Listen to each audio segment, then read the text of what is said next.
আমন্ত্রণ জানাচ্ছি অপরাধ প্রকাশ টিভি সংবাদের। এখন দেখবেন বিস্তারিত। আরো অনেক পরিকল্পনা আছে, সব কথা বলতে চাই না। আমরা চাই একটা সুন্দর সভা সবাইকে নিয়ে করতে। এই সব গদবাধা কথা শুনতে ভালো লাগছে, 3-4 মাস পরে যখন 80% কাজ হবে তখন বলবেন আমি যা বলছি বুঝে শুনে বলছি, না বুঝে একটা কথা বলি না। এটা আমার পরিকল্পনা, এটা আমার স্বপ্নের অংশ।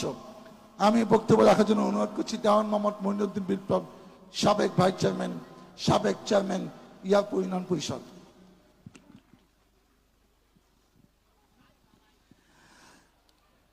বিসমিল্লাহির রহমানির রহিম।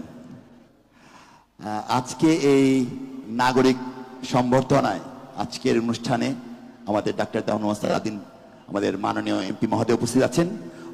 আজকের অনুষ্ঠানে বিশেষ অতিথি সাভার উপজেলার সুযোগ্য উপজেলা নির্বাহী কর্মকর্তা জনাব সাইফুল আহমেদ সাহেব উপস্থিত আছেন। সুধী এবং সুশীল সাভারবাসী, আমাদের বিএনপি এবং অংশগ্রহণের সমস্ত নেতৃবৃন্দ এবং আজকে এই অনুষ্ঠানে যারা দর্শক হিসেবে আসছেন,